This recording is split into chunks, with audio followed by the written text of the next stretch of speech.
नमस्कार दोस्तों, MK Hindi story में आपका स्वागत है। आज की कहानी है प्यार का दीवानापन। दोस्तों, अगर आप हमारे चैनल पर नए हैं तो चैनल को अभी सब्सक्राइब कर बेल आइकन को प्रेस कर दें। चलिए तो कहानी शुरू करते हैं। प्रीति और साहिल की शादी को अभी 4 महीने हुए थे कि इन दोनों के वैवाहिक जीवन में एक अनबन सी होने लगी और इसी अनबन में किसी बात को लेकर दोनों के बीच तकरार होने लगती और इस लड़ाई झगड़े में इनका सुखमय प्यार धूमिल होता गया। जिस प्यार और मोहब्बत के साथ इन दोनों ने अपने सपनों को सजाया था, वे सपने टूटते नजर आने लगे।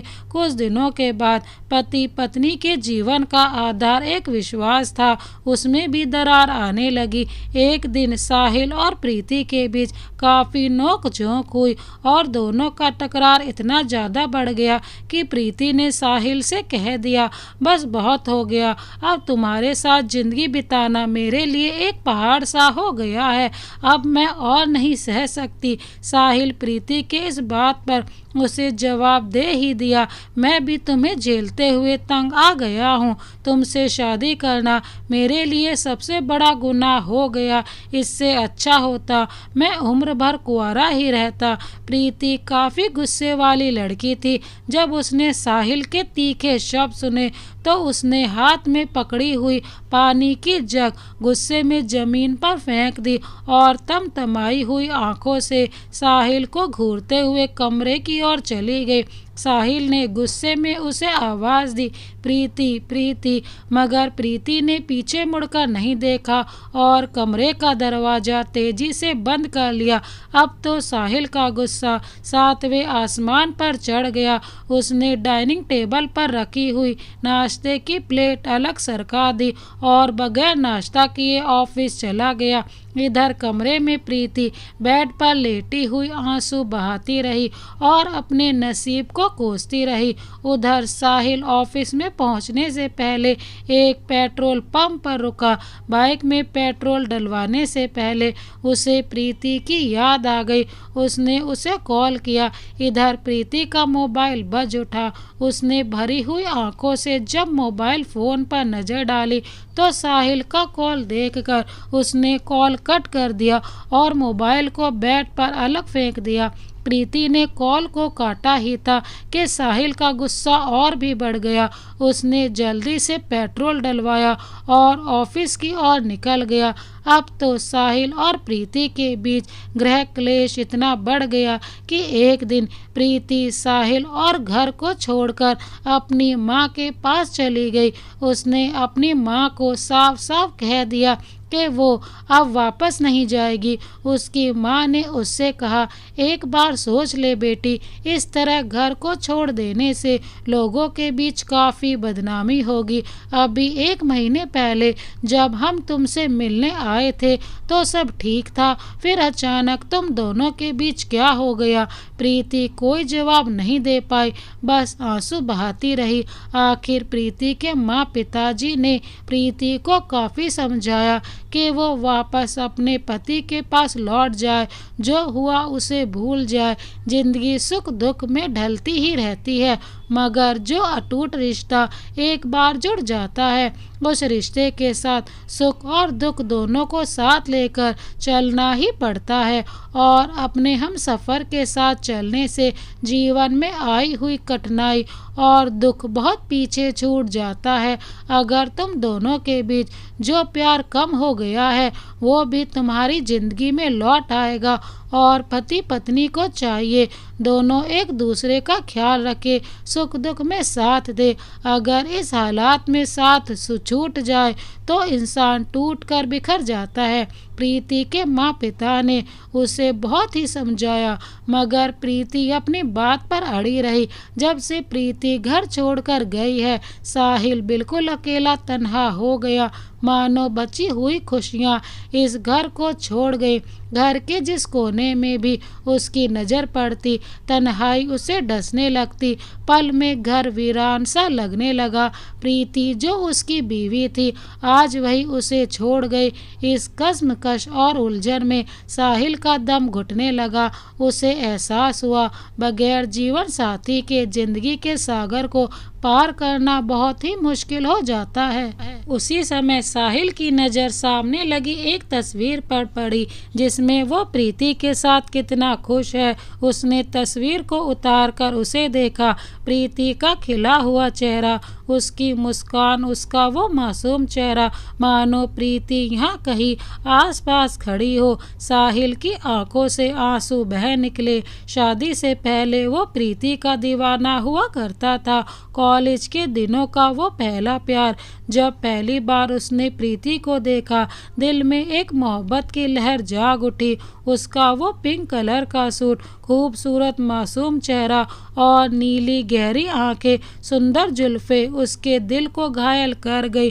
कॉलेज के दिनों में प्रीति को पहली बार देखने के बाद साहिल उसे दिल से चाहने लगा। कॉलेज में होने वाले फंक्शन के वो दिन याद आने लगे जब प्रीति के साथ हंसी मजाक, दोस्तों के साथ उसे फ्लर्ट करना और किसी भी तरह प्रीति को अपनी ओर आकर्षित करना।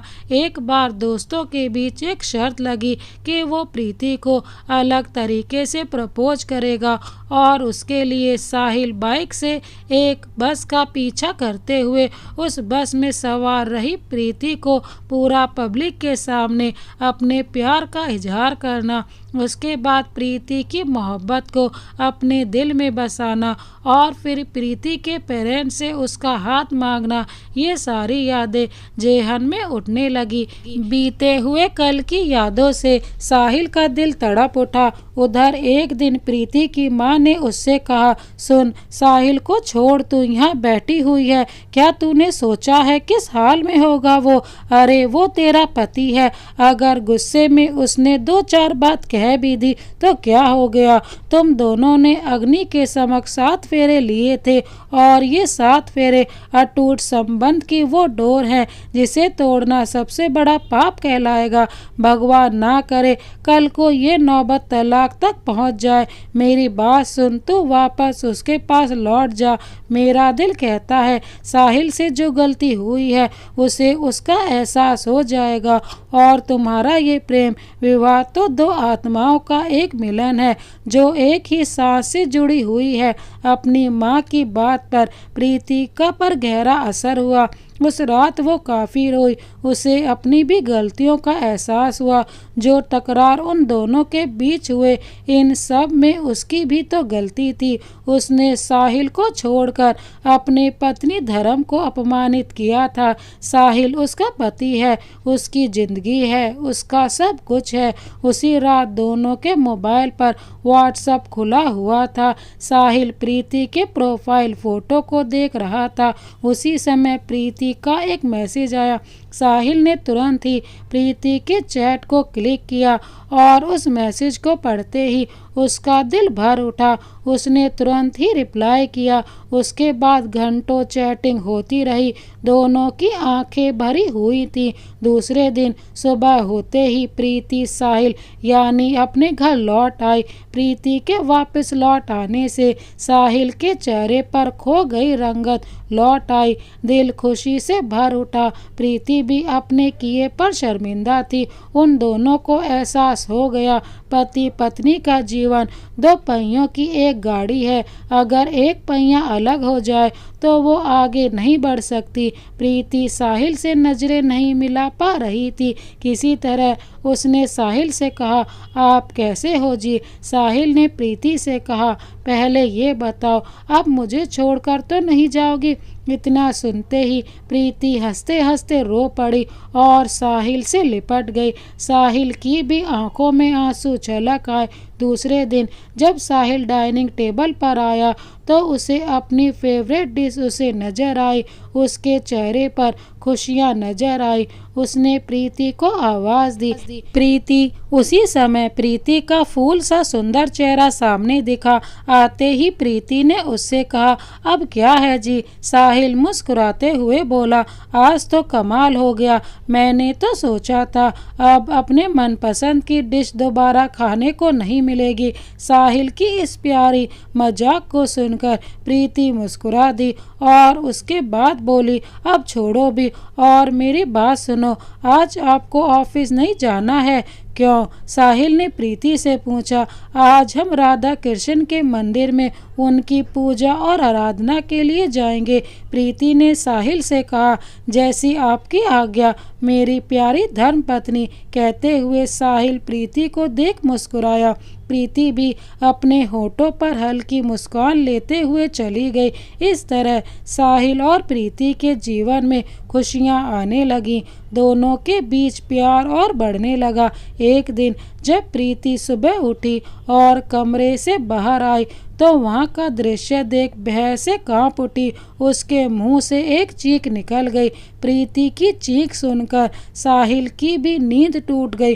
वो तुरंत कमरे से बाहर आया और वहाँ का नज़ारा देख उसके होश उड़ गए। घर का सामान टूटा बिखरा पड़ा हुआ था। हर चीज़ें इधर उधर पड़ी हुई थी और जगह जगह खून के कतरे फैले हुए थे। दीवारों पर, सोफे पर, मेज पर और एक जगह दीवार पर खून से लिखा हुआ था।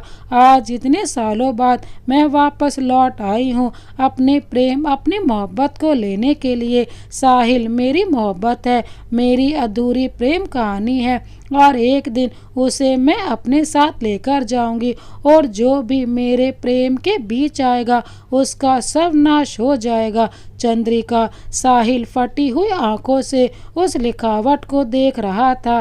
दीवार पर लिखी हुई खून की लिखावट से साफ जाहिर हो रहा था किसी अनहोनी के संकेत आने वाले हैं और इस लिखावट को देख साहिल और प्रीति के मन में भय उठ रहा था और इस तरह से साहिल का नाम उस लिखावट के साथ होना एक आश्चर्यजनक बात थी। चारों तरफ टूटा हुआ बिखरा सामान और जगह जगह खून के कतरे, ये सब कोई अलग ही खौफनाक कहानी को बयां कर रही थी। प्रीति ने घबराई हुई आवाज में साहिल से कहा, साहिल ये सब क्या है? हमें फौरन पुलिस को इन्फॉर्म करना चाहिए। प्रीति का इतना कहना ही था कि साहिल घबरा गया। उसने हड़बड़ा कर फंसे हुए शब्दों में प्रीति से कहा, प्रीति इस वक्त पुलिस को सूचित करना ठीक नहीं है और वैसे भी ये मामला कोई इतना संगीन तो नहीं कि पुलिस को बुलाना पड़ जाए।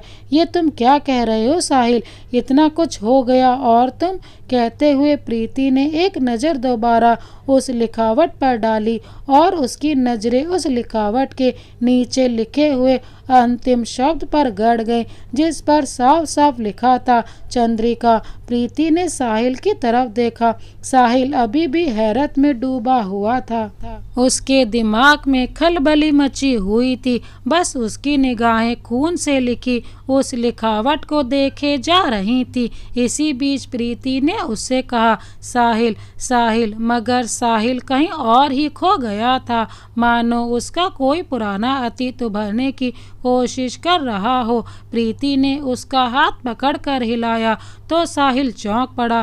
कहाँ खो गए तुम साहिल? ये सब क्या है? सच बताओ साहिल, मुझसे कुछ भी छुपाने की कोशिश मत करना। प्रीति, ये तुम क्या कह रही हो? तुम ये कैसे सोच सकती हो मैं तुम्हें धोखा दूंगा? मैं कभी भी तुम्हें अंधेरे में नहीं रह सकता। ऐसा कुछ भी नहीं है। मैं किसी भी चंद्रिका नाम की लड़की को नहीं जानता और ना ही इसके बारे में कभी सुना है। मुझ पर यकीन करो Preeti, I am telling to truth. Sahil ने प्रीति का हाथ पकड़ते हुए कहा। प्रीति रंज भरी आंखों से साहिल को देखती रही और उसके बाद चली गई। साहिल ने उसे रोकने की कोशिश की मगर उसके मुंह से कोई लफ्ज ही नहीं निकल पाए। अब साहिल पूरी तरह बेचैन हो उठा।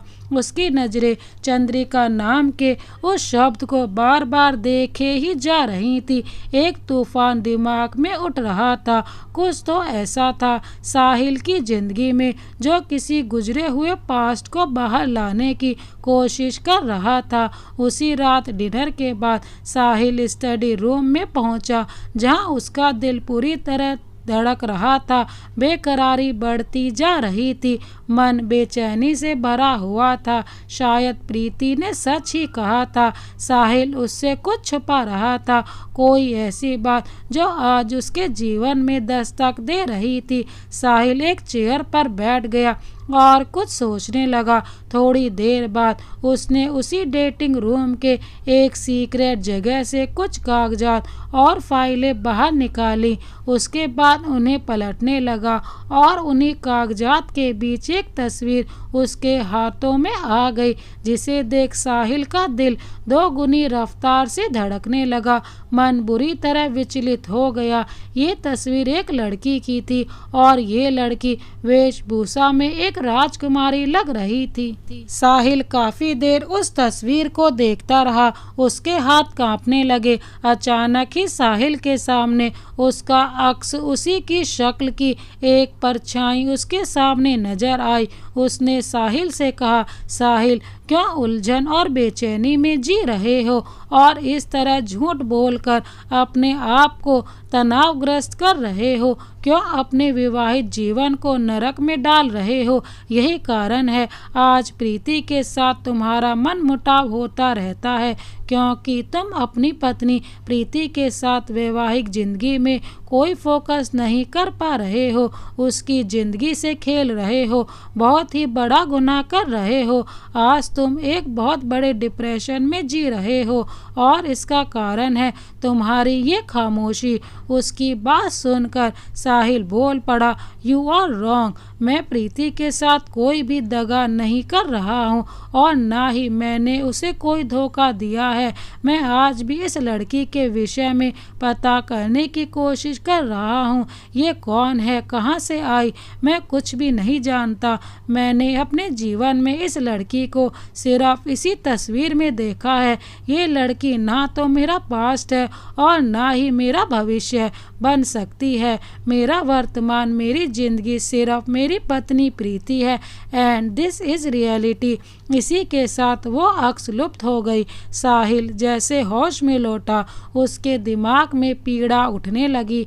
उसने सर पकड़ कर कहा, ओ माय गॉड, ये क्या हो रहा है मेरे जीवन में? ये कैसी परिस्थितियां आ गई हैं? उसी समय अचानक बाहर किसी खटपट की आवाज़ हुई। साहिल ने फौरन ही सभी कागजात और फाइलों के बीच उस तस्वीर को छुपा दिया और उसे सीक्रेट जगह पर रखकर बाहर आया, मगर वहाँ कोई भी नहीं था सिवाय एक खामोशी के, जो आज रात बहुत कुछ कहना चाहती है। साहिल के उलझन की कश्मकश प्रीति के साथ कोई बेवफाई बयान नहीं कर रही थी, मगर एक ऐसा सच है जो प्रीति को नहीं बताना चाहता और साहिल यही गलती कर रहा है। साहिल स्टडी रूम को लॉक करने के बाद जब अपनी बीवी के पास आया तब तक प्रीति सो चुकी थी। साहिल ने प्रीति के हाथों में हाथ रखकर कहा, मेरा यकीन करो, मैं ऐसा कोई भी काम नहीं करूँगा जिससे तुम्हारे दिल को तकलीफ हो।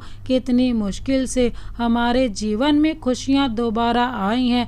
अब मैं नहीं चाहता हमारी ज़िंदगी में कोई मुसीबत दोबारा आए, लेकिन जो स्थिति मेरे जीवन में दस्तक दे रही है उसका मैं पर्दाफाश करके ही रहूँगा। उसी रात अचानक ही प्रीति की नींद खुल गई।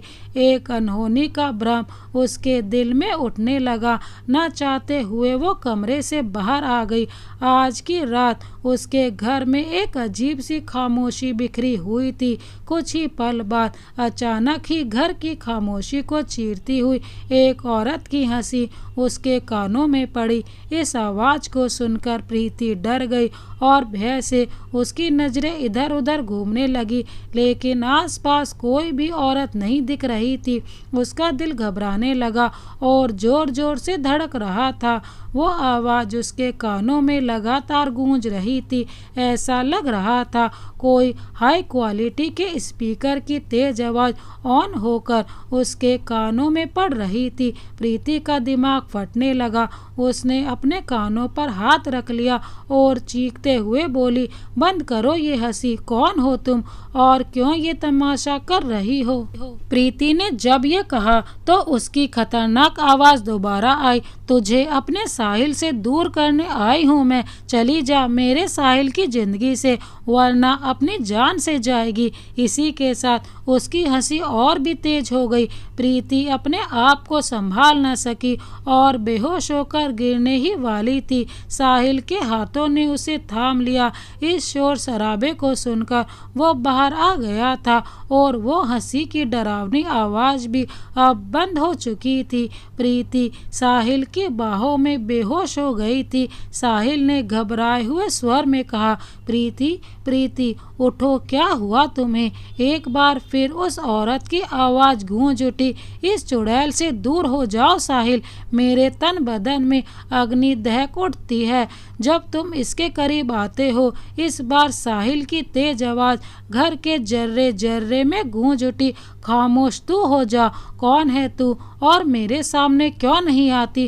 क्यों मेरी जिंदगी से खिलवाड़ कर रही है? साहिल बहुत ही गुस्से में था। अब साहिल हर तरफ देखने लगा मगर घर के किसी भी जगह पर कोई नहीं दिख रहा था। साहिल की कुंद आवाज से अचानक सामने ही अंधेरे में एक औरत की परछाई नजर आई। जब वो अंधेरे से उभर कर सामने आई तो वो औरत काफी सजी संवरी एक दुल्हन के जोड़े में थी। उसके पायल की आवाज रात की खामोशी में साफ सुनाई दे रही थी। अंधेरे में उसका धुंधला सा शरीर ही दिख रहा था। साहिल उससे कुछ कहता उससे पहले ही वो बोल पड़ी, तुम अपनी चंद्रिका को नहीं पहचान पाए?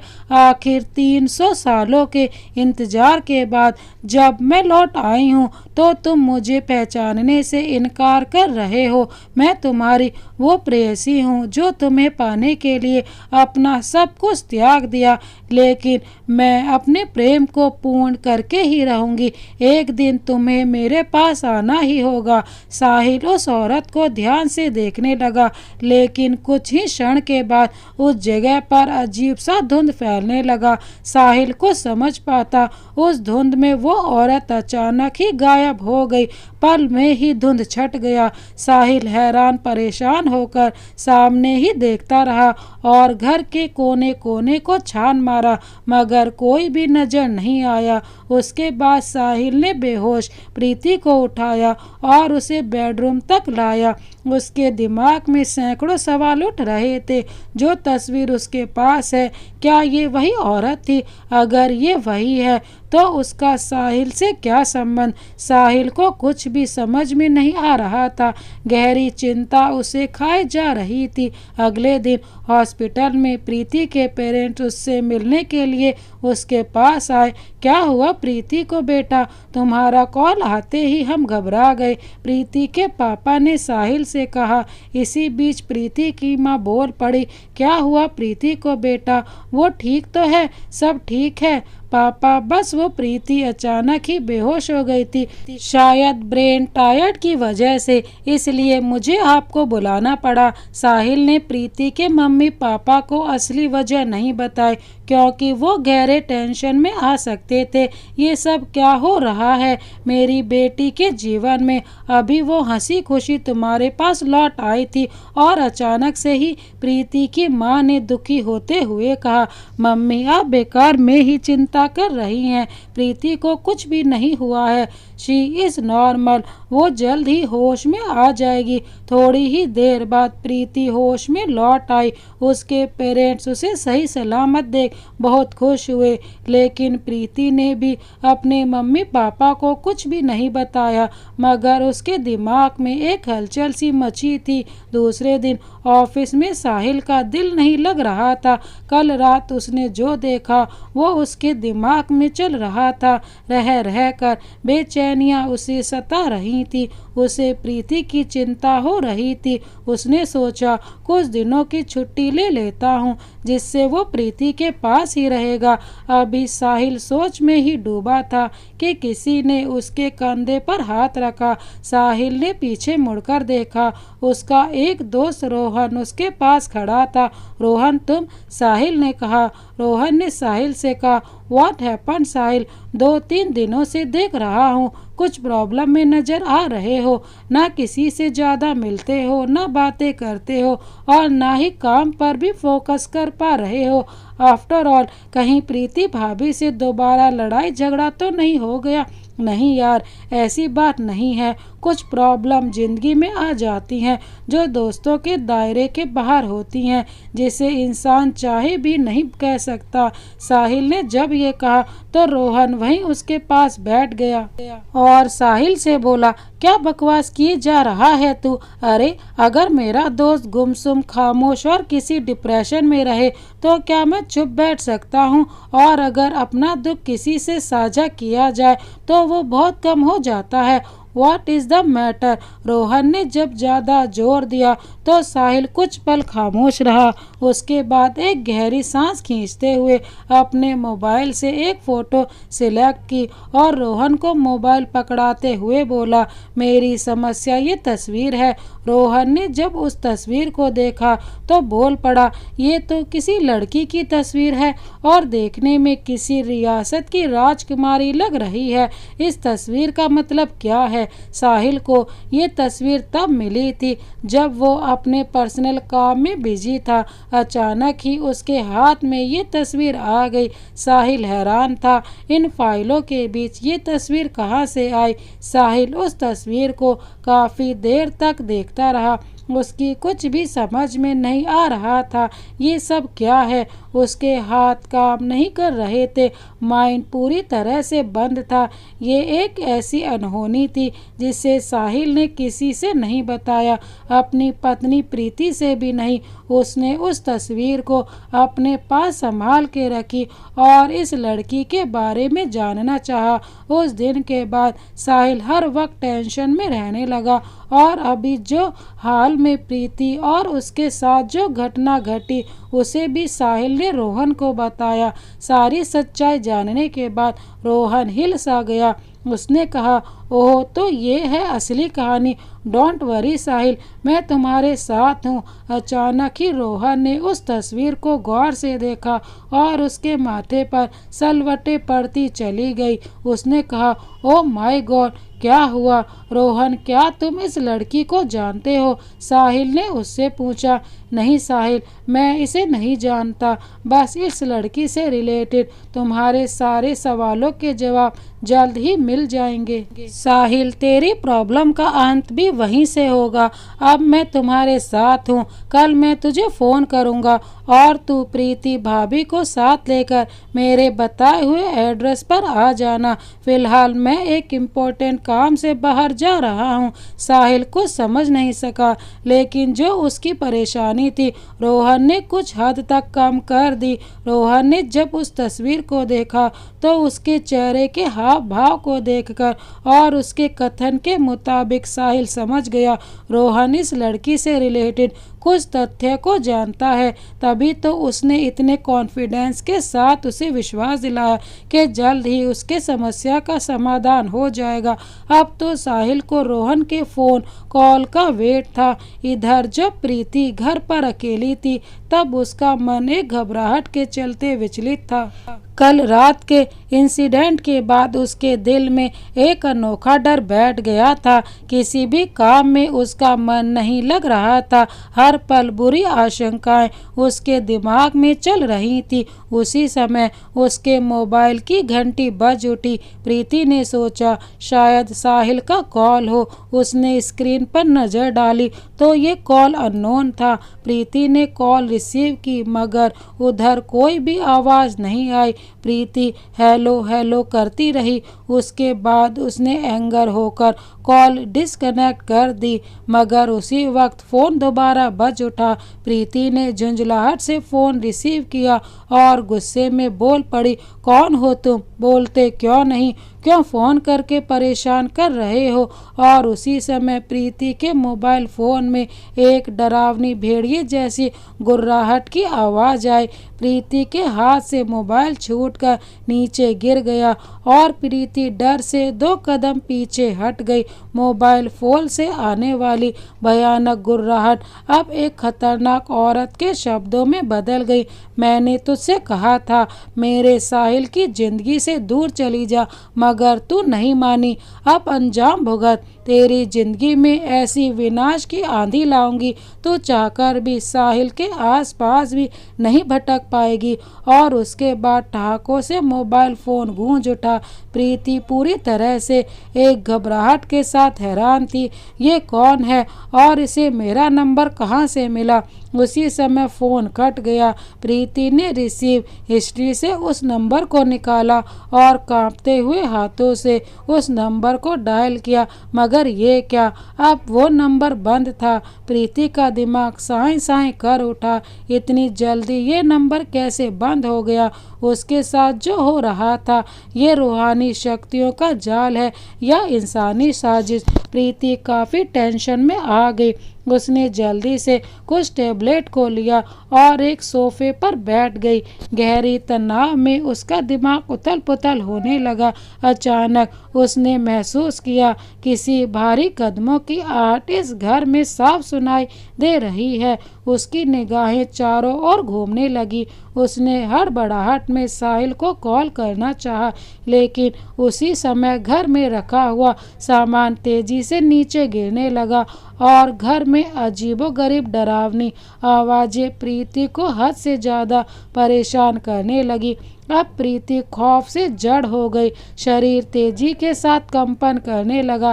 धीरे धीरे उसका शरीर स्थिर होने लगा और मुंह से आवाज़ भी नहीं निकल पा रही थी। ऐसी हरकतें होने लगी जिससे प्रीति एक डर के साए में समाती चली गई। कुछ ही देर बाद उसके सामने एक खतरनाक चेहरा आया। जो चेहरा उसे सामने दिखा वो बहुत ही भयानक और खौफ से भरा हुआ था। प्रीति ये सब देख अपने होश कायम नहीं कर सकी और बेहोश हो गई। साहिल जब घर लौटा तो घर का दरवाजा खुला था। घर की खामोशी उसे डंक मार रही थी। सारा सामान इधर से उधर पड़ा हुआ था। पूरे घर में उथल पुथल मची हुई थी। ये देख साहिल की जान हलक में अटक गई। उसने घबराई हुई आवाज में प्रीति को आवाज़ दी, मगर एक सन्नाटा ही दिख रहा था। अब तो उसका दिल बेकाबू हो गया। उसके बाद प्रीति उसे बेहोशी की हालत में सोफे पर नजर आई। साहिल दौड़कर उसके पास आया और उसे बाहों में लेकर बोला, प्रीति प्रीति। साहिल ने फ्रिज से ठंडा पानी लेकर प्रीति के चेहरे पर डाला। वो होश में आई और एकटक निगाहों से चारों ओर देखने लगी। वो इन सब घटनाओं से एक शौक में आ गई थी। वो कुछ भी नहीं बता पा रही थी। किसी तरह से साहिल ने उसे संभाला। जब प्रीति ने साहिल को सामने देखा तो प्रीति साहिल से लिपट कर रो पड़ी।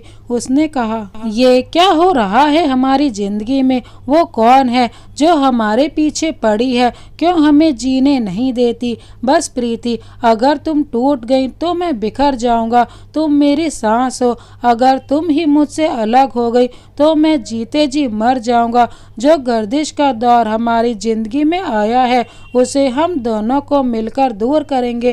कहते हुए साहिल ने प्रीति को आगोश में ले लिया। दूसरे दिन साहिल के पास रोहन का कॉल आया और उसने साहिल को अकेले ही बुलाया।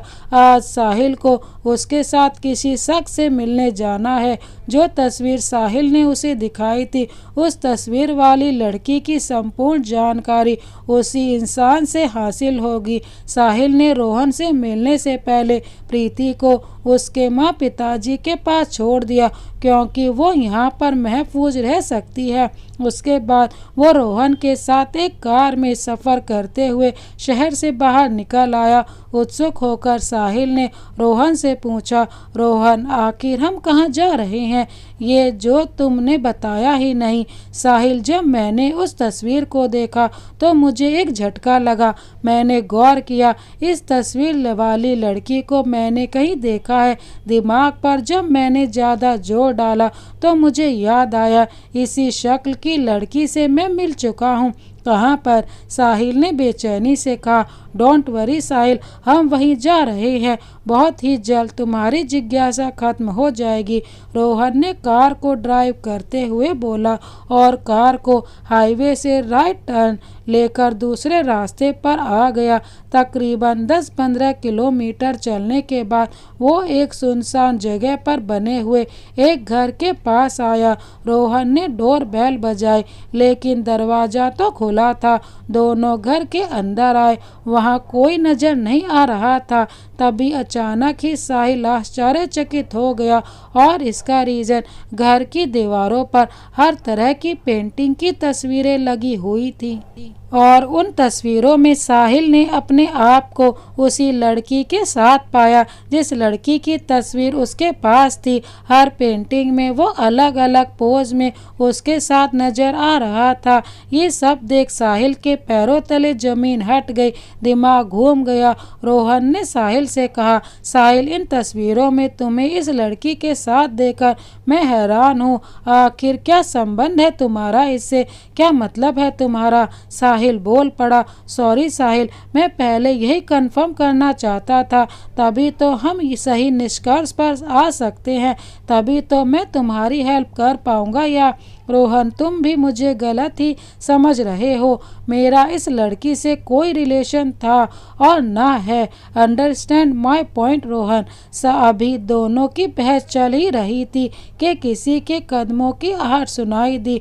दोनों की नजरें आने वाले पर रुक गई, और सामने एक आदमी नजर आया जो इस घर का मालिक था। देखने में एक बूढ़ा इंसान था। एज तकरीबन 70 के आसपास की होगी।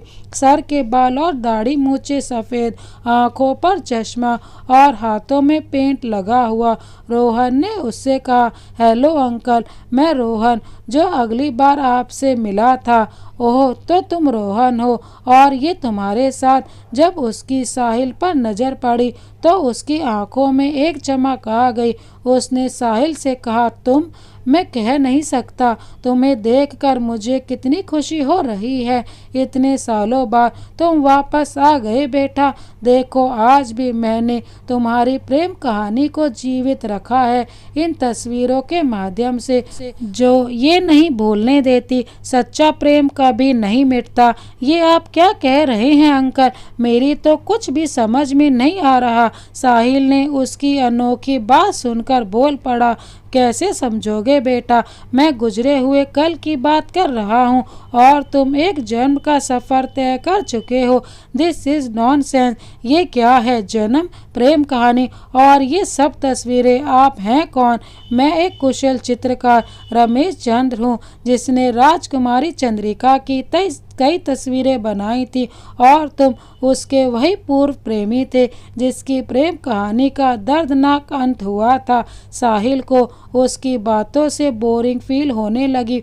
उसने रोहन से कहा, रोहन, तू मुझे गलत जगह पर ले आया है। यहाँ पर सिर्फ टाइम पास हो सकता है और कुछ नहीं। रोहन, चलो यहाँ से। इससे पहले साहिल वहाँ से निकल पाता, वो चित्रकार बोल पड़ा, ठहरो बेटे, तुम मुझसे पीछा छुड़ा सकते हो, मगर अपने उभरने वाले अतीत को झूठा साबित नहीं कर सकते, क्योंकि मुक्ति तुम्हें मिली है, लेकिन वो आज भी तुम्हारे प्यार को ढूंढ रही है, और तुम्हें इस समस्या से निपटना होगा। ऐसी बातें सिर्फ कहानियों में होती हैं, रियल लाइफ में नहीं। और जो प्रॉब्लम मेरी ज़िंदगी में है उसका अंत मैं अपने तरीके से करूँगा। साहिल का माइंड अपसेट हो चुका था, और जितनी जल्दी हो सके वो रोहन के साथ वहाँ से निकल गया।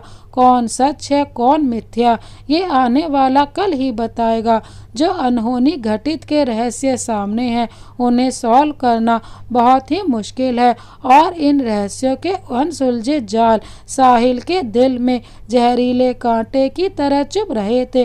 अब तो वक्त के साथ सब निर्धारित होगा। उसी रात साहिल बाइक से लौट रहा था कि सामने नशे में धुत एक शराबी आ गया। साहिल की बाइक वहीं रुक गई। साहिल गुस्से में उससे कहता, वो शराबी पहले ही बोल पड़ा, साहब आप इस रास्ते से मत जाइए, आगे एक चुड़ैल का साया मुझे नजर आया है, वो आपको मार सकती है, आप इधर से मत जाइए। साहिल को उस शराबी पर गुस्सा तो आ रहा था मगर उससे उलझना बेकार था। साहिल ने बाइक स्टार्ट की और वहां से निकल गया।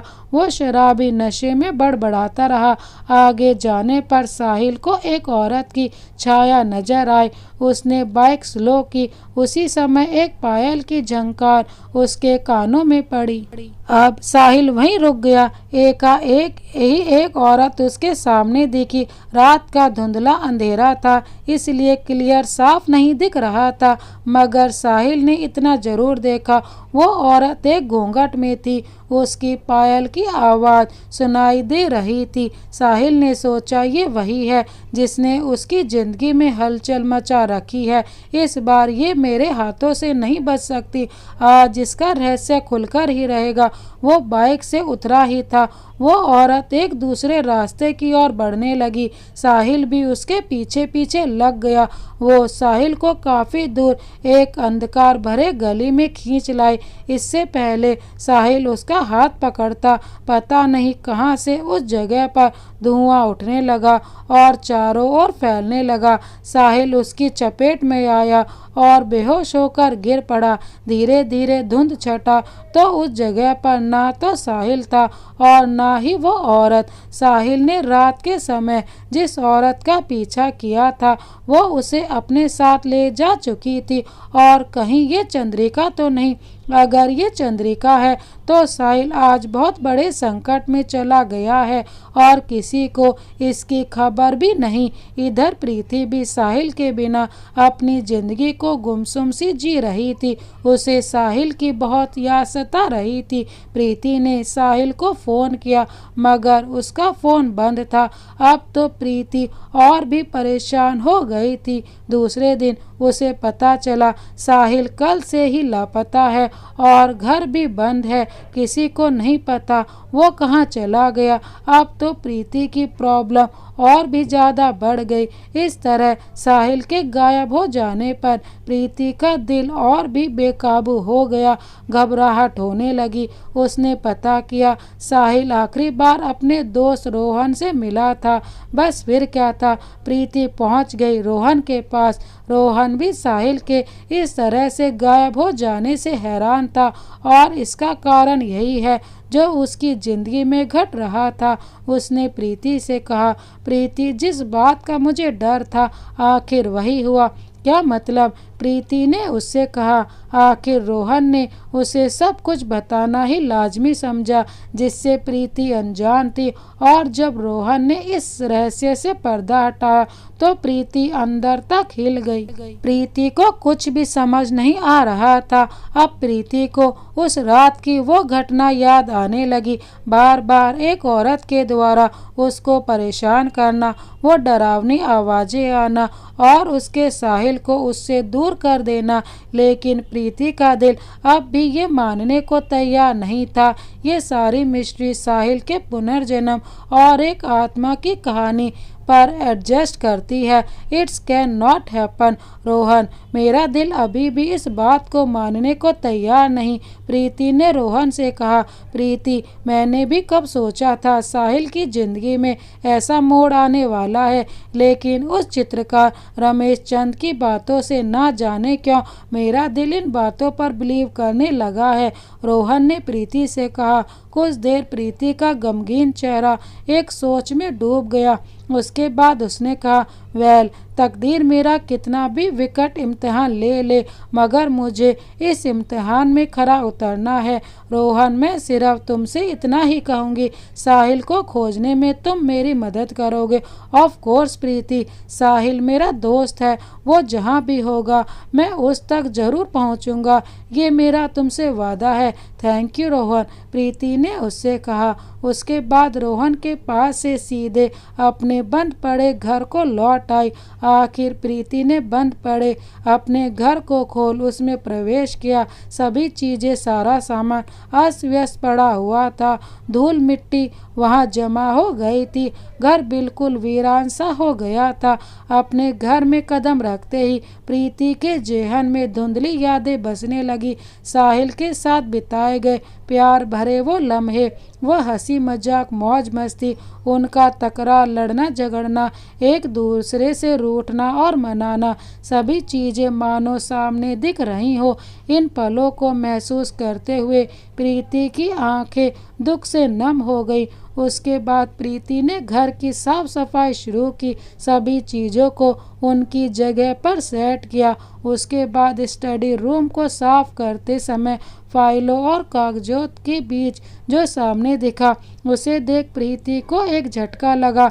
वही लड़की की तस्वीर जिसे साहिल शायद गलती से यही भूल गया और सही जगह पर नहीं रख पाया। इस तस्वीर को देखते ही प्रीति के होश उड़ गए।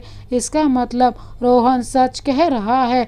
अब तो प्रीति ने पूरे स्टडी रूम को छान मारा और इसी बीच उसे साहिल की एक पर्सनल डायरी मिली, जिसमें उसने अपनी जिंदगी के गुजारे कुछ लम्हों को कोरे कागज पर उतारा था। किस तरह उसके और उसकी प्रीति की जिंदगी में एक तूफान आया है जिसने सब कुछ उथल पुथल कर दिया। आज जिस डिप्रेशन में मैं जी रहा हूँ, जिसकी वजह ये तस्वीर है, मैं नहीं जानता ये मेरे पास कैसे आ गई, कौन है ये। इसके बारे में मैं अपनी बीवी से कुछ नहीं कह सकता क्योंकि वो लफ्ज ही नहीं निकलेंगे जो इस सच्चाई को बयां कर सके। प्रीति गुस्से वाली और एक शक मिजाज लड़की है, कहीं वो इसका गलत मतलब ना निकाल ले, यही डर रहता है। और जो घटनाएं हो रही हैं वो सब इस तस्वीर से रिलेटेड कहानी को ही दर्शा रही हैं। आज मेरी तकदीर और हालात मुझे किसी भी मोड़ पर लाकर खड़ा कर दे, मगर सच तो यही है, मैं आज भी प्रीति को बेइंतहा मोहब्बत करता हूँ। डायरी पढ़ते हुए प्रीति की आंखें भीगी जा रही थी, दिल तड़प रहा था, जुदाई के लम्हे मन को कचोट रही थी। प्रीति ने डायरी को बंद कर दिया और उसे वहीं रख दिया। साहिल के लिखे हुए लफ्ज छिपे हुए वफा को बयां कर रही थी और सच को सामने ला रही थी। अब चाहे ये शैतानी बला हो या कोई अनोखी मुसीबत, प्रीति ने तय कर लिया वो साहिल को वापस लाकर ही रहेगी, लेकिन अपने तरीके से। प्रीति ने साहिल के लापता हो जाने की मिसिंग रिपोर्ट पुलिस में दर्ज नहीं कराई और ना ही इस घटना का जिक्र किसी से किया, बल्कि कुछ और ही तरीका निकाला। उसने अपने एक पुराने खास friend private detective Nikhil Sharma को बुलवाया। प्रीति का कॉल मिलते ही डिटेक्टिव निखिल शर्मा प्रीति के पास था। निखिल शर्मा एक काबिल, जांबाज, साहसी और क्रिएटिव डिटेक्टिव था जिसने कई अनसुलझे केसों को सुलझाया है और वो प्रीति का खास दोस्त भी था। प्रीति ने निखिल से कहा, निखिल, तुमने आज तक मर्डर मिस्ट्री के केस को बहुत इंटरेस्टिंग तरीके से सॉल्व किया है, लेकिन आज तुम्हें मेरे लिए एक अनोखे केस पर काम करना होगा। क्या तुम मेरे लिए ये जोखिम उठा सकते हो? निखिल ने कॉफ़ी का कप मेज पर रखकर अपने आंखों पर लगे हुए ब्लैक कलर के स्पेक्स चश्मे को आंखों से उतारकर प्रीति से कहा, कैसी बात कर रही हो प्रीति? अगर इस बार मेरी जासूसी के पैतरे तुम्हारे काम आए तो ये मेरे लिए खुश नसीबी होगी। आफ्टर ऑल तुमने ही तो मुझे जीवन में आगे बढ़ने के लिए प्रोत्साहित किया था, मेरे भविष्य को उज्जवल करने में मेरी बहुत हेल्प की। अगर एक दोस्त के लिए मेरी लाइफ में रिस्क आए तो मैं पीछे नहीं हट सकता। उसके बाद निखिल ने मेज पर रखे हुए उस तस्वीर को ध्यान से देखा जो सफाई करते वक्त प्रीति के हाथ लगा था। उसके बाद निखिल ने उस तस्वीर को अपने बैग में रखा और प्रीति से कहा, प्रीति, मुझे शुरू से लेकर अंत की कहानी विस्तार में बताओ और हर घटनाक्रम को बारीकी से मुझे रिलेट करो। I sure Nikhil. प्रीति ने हर स्थिति को निखिल के सामने बयां किया। इधर साहिल ने अपने आप को एक अनोखी जगह पर पाया, जहां एक टूटा उजड़ा वीरान खंडर था। हल्का सा धूमिल अंधेरा था, एक अजीब सा सन्नाटा दिख रहा था। टूटी फूटी दीवारों की झरोकों और वहां की खिड़कियों से धूप की किरणें अंदर आ रही थी। वहां का दृश्य प्राकृतिक दिख रहा था, पेड़ पौधे, हरी भरी पत्तियां। ये जगह शायद किसी जंगल में है और अंदर चारों ओर टूटा फूटा मलबा बिखरा पड़ा था। साहिल ने हिलने की कोशिश की, मगर वो नहीं हिल सका क्योंकि उसका शरीर जाम हो चुका था। ऐसा लग रहा था किसी ने उसके शरीर के साथ हरकत की हो, उसे कोई खतरनाक इंजेक्शन दिया हो। वो सिर्फ अपनी आंखों के से सामने की चीज़ों को देख पा रहा था। साहिल ने हिलने डुलने की बहुत कोशिश की, मगर ऐसा नहीं हो सका। उसी समय उसके कानों में मधुर पायलों की झंकार सुनाई दी।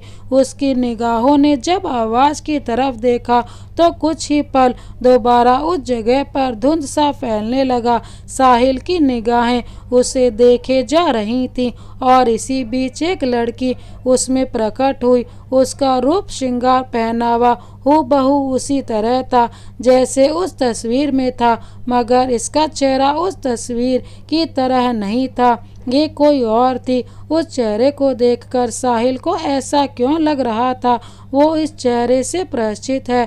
काफ़ी याद करने पर वो याद नहीं कर पाया। इधर वो लड़की साहिल की तरफ धीरे धीरे बढ़ रही थी।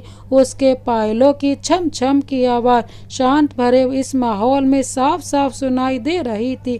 अचानक ही वातावरण में एक तेज हवा का झोंका आया, जिससे उसके बाल हवा में बिखर गए।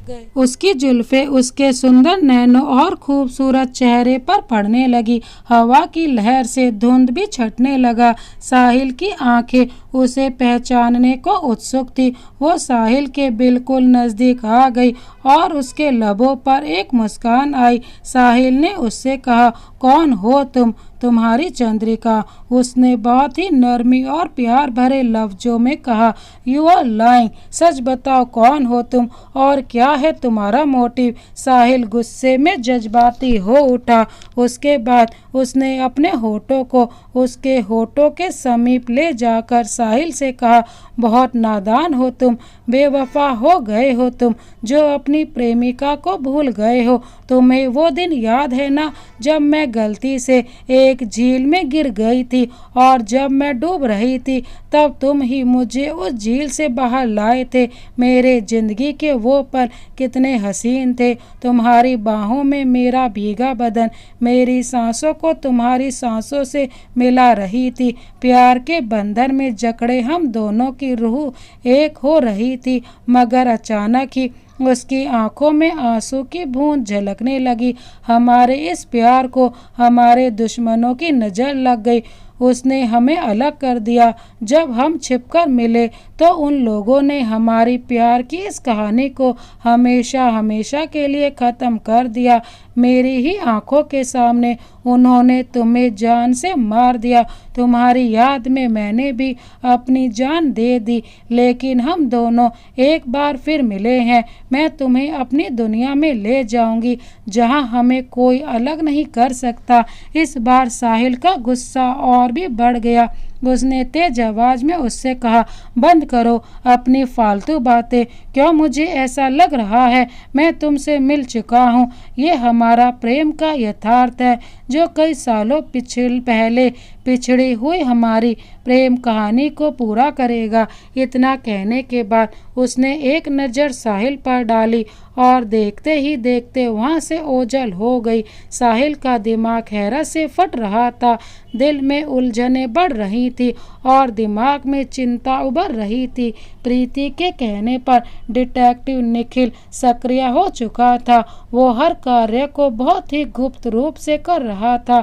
उसने साहिल के बारे में सारी इन्फॉर्मेशन निकाली, दोस्त, दुश्मन, उसके कार्य विधि से लेकर अभी तक जो घटा और अब उसके हाथ वही तस्वीर भी थी जो पहले साहिल के पास थी। निखिल ने उस तस्वीर को अपने मोबाइल फ़ोन में इमेज के रूप में कैप्चर किया और उसके बाद उसने उस तस्वीर को बहुत ही ध्यान से देखा। उसके बाद साहिल के लैपटॉप को टेक्नोलॉजी के तहत अच्छे ध्यान से अध्ययन किया। अभी तक डिलीट डेटा के थ्रू जो रिमूव हुआ है वो सब डिटेक्टिव निखिल के सामने था। गुजरे हुए रियासत रूपमगढ़ की राजकुमारी चंद्रिका पहली बार निखिल के सामने एक अनोखा विचित्र केस था, लेकिन वो इसे भी अपने जासूसी के तीव्र दिमाग के बल पर सॉल्व करेगा। निखिल ने साहिल की और भी चीजों को सामने लाया जो साहिल रोजमर्रा की जिंदगी में यूज करता था, जिससे और भी महत्वपूर्ण तथ्य सामने आए। अचानक ही निखिल का माइंड घूमा। उसने उस तस्वीर को दोबारा देखा, तस्वीर को उल्टा किया, मगर अफसोस दूसरी तरफ प्लेन ही था। कुछ तो ऐसा है जो सामने है मगर दिख नहीं रहा। इन सब के बीच अचानक निखिल के सामने एक हैरत अंगेज तथा सामने आया साहिल के पास से एक अनोखे मैसेज का मिलना, और इस मैसेज का संबंध सीधा एक ही जगह पर फिक्स होता है। गुजरे हुए रियासत रूपमगढ़ की राजकुमारी चंद्रिका। अब डिटेक्टिव निखिल का दिमाग खिल सा गया। चंद्रिका जो एक अनसुलझी पहेली थी, जो सबसे ज़्यादा इम्पोर्टेंट है, अब इसी चंद्रिका का रहस्य धीरे धीरे सामने आ रहा था। डिटेक्टिव निखिल ने रियासत रूपमगढ़ के इतिहास को रीड करना शुरू किया। रियासत रूपमगढ़ महाराजा भूपेंद्र सिंह के समय में उनकी बेटी चंद्रिका की एक प्रेम कहानी उसी समय में आरंभ हुई थी। उसी रियासत में राजघराने की सेवा में नियुक्त एक व्यक्ति भी था जिसका नाम तरंग था। तरंग एक गठीले बदन का सुंदर नवयुवक था। ऐसे में राजकुमारी चंद्रिका उस पर मोहित हो गई थी और तरंग से मोहब्बत करने लगी थी, लेकिन ये एक शर्मसार और उस राजघराने की परंपरा के विरुद्ध था। जब महाराज भूपेंद्र सिंह को मोहब्बत की इस कहानी का ज्ञात हुआ तो उन्होंने क्रोध में आकर तरंग को मौत की सजा दी। तरंग की मौत के साथ ही चंद्रिका ने भी उसी राजभवन के एक अग्निकुंड में कूदकर अपनी जान दे दी और इस तरह से इस प्रेम कहानी का अंत हुआ। आगे चलकर यही रियासत इस देश के साथ विलय हो गया। वर्तमान में इसके वंशज आज की रियासत से जुड़े हैं और जनता की सेवा में लीन है। लेकिन कुछ लोगों का कहना है राजकुमारी की आत्मा भटक रही है और अपने प्रेम को तलाश रही है। निखिल को रूपमगढ़ के इतिहास और चंद्रिका की इस प्रेम कहानी से साहिल का कनेक्टेड होना कॉमन नहीं लग रहा था और ना ही इस पर बिलीव करना ठीक है। मगर जो आत्मा साहिल के नज़दीक आ रही है, क्या वो चंद्रिका है? फिलहाल देखते हैं आगे और क्या तथ्य सामने आते हैं। डिटेक्टिव निखिल ने इस केस की खोज उसे ले गई एक चित्रकार के पास। ये वही चित्रकार रमेश चंद्र है जिससे रोहन और साहिल मिल चुके हैं। वो चंद्रिका और उसके प्रेमी की तस्वीर को एक पेंटिंग के रूप में बनाता है और इसका कहना है इस प्रेम की छवि इसके दिमाग में आती है जो इसका एक अनुभव है। अब निखिल उसके निवास स्थल पर पहुंचा तो वहां पर उस चित्रकार की लाश मिली जिसकी किसी ने हत्या कर दी। निखिल हैरान हो गया। उस चित्रकार की लाश की गर्दन पर भयानक नाखूनों के निशान दिख रहे थे, मानो किसी ने इसका गला दबाकर इसकी हत्या की थी। जगह जगह डेड बॉडी पर खरोंचों के निशान थे। इस घर में सिर्फ पेंटिंग के रूप में एक ही तस्वीर पड़ी थी जिस पर खून के छींटे लगे हुए थे और उस तस्वीर में साहिल एक कन्या के साथ दिख रहा था। इस तस्वीर को देखकर निखिल का दिमाग घूमा। उसने उस तस्वीर को उठाया और उसे ध्यान से देखा। उसके दिमाग में कुछ सवाल आने लगे। उसके बाद उसने उस तस्वीर को अलग रख दिया और लाश के पास आकर उसकी कई फोटो खींच ली और उसकी तलाशी लेने लगा। उस लाश से एक कार्ड मिला। ये एक आर्टिस्ट कार्ड था। ये इंसान एक थिएटर एक्टर है जिसका नाम सोहन लाल है। तो ये चित्रकार के रूप में यहाँ क्या कर रहा है? तभी निखिल को लगा इसकी दाढ़ी मूछें शायद नकली हैं और सच में उसकी दाढ़ी मूछें नकली ही थी। अब कहानी धीरे धीरे खुलकर सामने आ रही थी। अचानक ही उस घर में भयानक डरावनी आवाजें आने लगी। एक हवा का झोंका दरवाजे की तरफ से आया। इसी बीच निखिल को खून से लिखी एक और लिखावट नजर आई जो इस प्रकार थी, मेरी मोहब्बत के बीच जो भी आएगा उस पर एक आत्मा का कहर टूटता रहेगा। डिटेक्टिव निखिल की नजरें अलर्ट होकर घर में चारों ओर देख रही थी। कुछ ही पल में वो डरावनी आवाज आनी बंद हो गई। सब कुछ शांत हो गया। निखिल ने सारे क्लू को इकट्ठा किया और गुप्त रूप से इस मर्डर की सूचना पुलिस को दे दी। पहली बार निखिल को एक ऐसे केस में उलझा है जो बहुत ही पेचीदा है। वो जितना भी इसे सुलझाने की कोशिश कर रहा है उतना ही उसमें उलझता जा रहा है। वहाँ से वापस आकर निखिल के पास सब कई सबूत थे और वो पेंटिंग भी थी। निखिल ने कुछ सोचकर पेंटिंग वाली तस्वीर को देखा और उस तस्वीर को देखा जो उसके पास पहले मौजूद थी। इन दोनों तस्वीरों में कुछ फर्क था। दोनों ही तस्वीर अलग अलग ही रूप दिखा रही थी। निखिल ने अपने पास वाली तस्वीर के उल्टे साइड पर कुछ प्रयोग किया। मात्र 10 मिनट के बाद उस क्लीन सफ़ेद जगह पर कुछ शब्द उभरे जिन्हें देख निखिल की आंखों में चमक आ गई। निखिल ने होठों पर मुस्कुराहट लाते हुए कहा, ओहो, तो ये है असली आत्मा की कहानी। जो शब्द सामने आए थे वो निखिल को सफलता के करीब ला रही थी। अगले दिन निखिल ने अपना लुक चेंज किया और जा पहुंचा एक कॉफ़ी शॉप में जहां उसे एक लड़की दिखी। निखिल को इसी लड़की की तलाश थी। निखिल उसके पास आया और उससे बोला, एक्सक्यूज़ मी प्लीज़, क्या मैं आपसे 2 मिनट बात कर सकता हूँ? Very important. उसके बाद मैं तुरंत चला जाऊंगा। उस लड़की ने नेचर की ओर इशारा करके अपना जवाब दे दिया। निखिल ने कहा, थैंक्स, कहिए आप क्या कहना चाहते हैं? उस लड़की ने निखिल से कहा। निखिल ने साहिल के विषय में बात छेड़ी तो उस लड़की के चेहरे का रंग उड़ गया। उसने इधर उधर देखते हुए निखिल से कहा, आई एम सॉरी, आप गलत जगह आ गए हैं। मैं साहिल नाम के किसी भी इंसान को नहीं जानती। उसके बाद उसने अपनी पर्स उठाई और जाने ही वाली थी कि निखिल बोल पड़ा, 1 मिनट मैडम जी, मैं पूरी जानकारी लेने के बाद ही आपसे मिला हूँ और ये पता किया है साहिल को आप अच्छी तरह से जानती हैं। निखिल के इस बात पर वो लड़की कुछ नहीं कह पाई। उसने निखिल की ओर देखा। उसके बाद अपनी पर्स से एक कार्ड निकाल कर देते हुए कहा, ये मेरा एड्रेस है, कल आकर तुम मुझसे मिलना। उसके बाद वो छूटे हुए तीर की तरह निकल गए। निखिल ने उस कार्ड को देखा। उस लड़की का नाम कामनी वडेरा था और पेशे से एक फेमस साइकोलॉजिस्ट की आर्टिस्ट थी। दूसरे दिन निखिल उससे मिला उसी गेटअप में और साहिल के विषय में चर्चा हुई। ये भी पता चला साहिल क्यों उससे मिला था। इसी बीच निखिल का हिडन कैमरा उसके शर्ट के फैशन पट्टी पर छिपा हुआ दोनों की बातचीत को रिकॉर्ड कर रहा था। थोड़ी देर बाद निखिल उससे मिलकर वापस आ गया। वो कामयाबी की ओर बढ़ रहा था। एक्चुअली निखिल को उस तस्वीर में एक स्टूडियो का एड्रेस मिला था जो शब्दों में उभर कर सामने आया था और उस तस्वीर को किसी ने डिज़ाइन करवाया था। वो कौन था ये निखिल ने पता कर लिया और वो आज उसी की ओर बढ़ रहा है। एक दिन वो लड़की यानी कामनी वडेरा जब अपने घर वापस लौटी तो निखिल उसके घर में पहले से ही मौजूद था।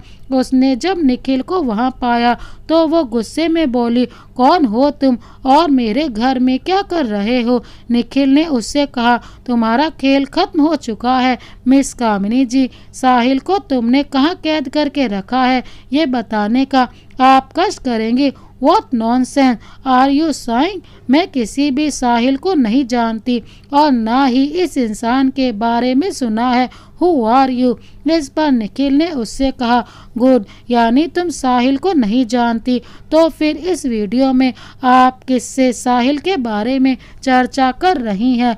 जब निखिल ने रिकॉर्ड की हुई वीडियो उसके सामने प्ले की तो उसकी आंखें फटी की फटी रह गई। उसने कांपते हुए निखिल की ओर देखा और कहा, कौन हो तुम? डिटेक्टिव निखिल शर्मा। अब तुम्हारा खेल खत्म हो गया है। साहिल को तुम अच्छी तरह से जानती हो।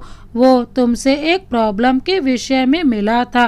कल जो इंसान तुमसे कॉफ़ी शॉप में मिला था वो मैं ही था, और जब मैं तुम्हारे घर आया तो तुमने साहिल की बातों को घुमाकर रियलिटी को ही चेंज कर दिया। उसके बाद निखिल ने उस तस्वीर को उसके सामने रखा और उससे बोला, इस तस्वीर को आप अच्छी तरह से पहचानती होंगी, जिसे आपने खुद ही डिज़ाइन करवाया था।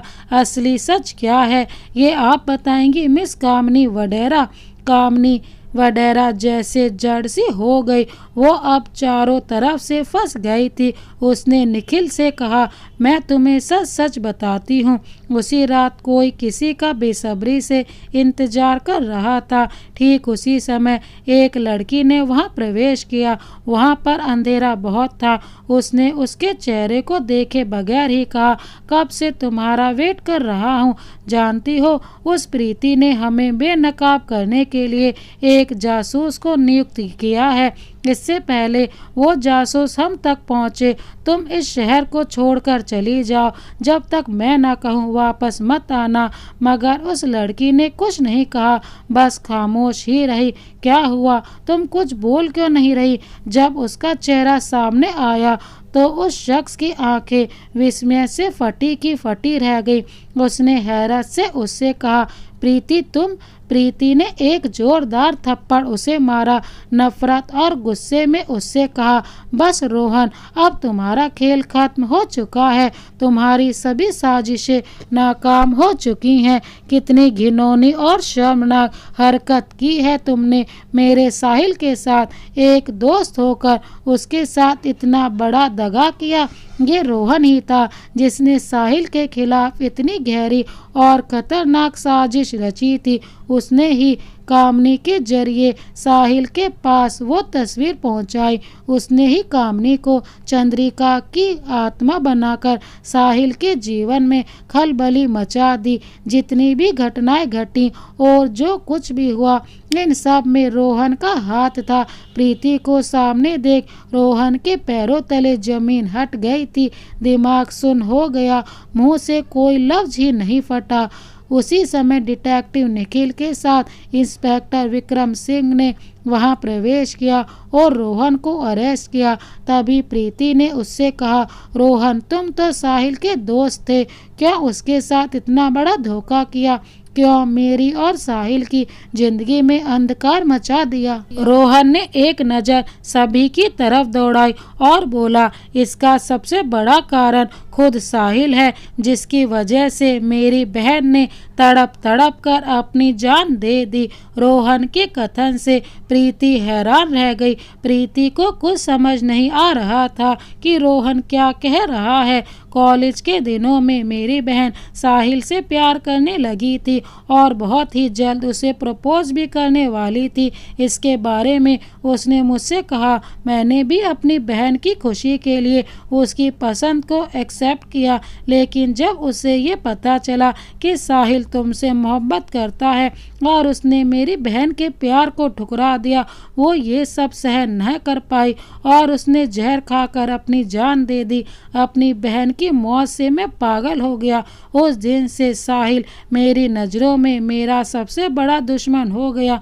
मेरी बहन की मौत की वजह साहिल था और मैंने एक रिवेंज की भावना लेकर उससे दोस्ती की। तुम दोनों के बीच अलगाव की स्थिति पैदा की। जब मैं इससे सफल नहीं हो सका तब मुझे रियासत रूपमगढ़ के बारे में पता चला और उसी प्रेम कहानी को कामनी और एक एक्टर की हेल्प से साहिल को उसमें फिट किया, लेकिन मेरे इस बिछाए हुए जाल को तुमने ध्वस्त कर दिया और मेरी साजिश नाकाम हो गई।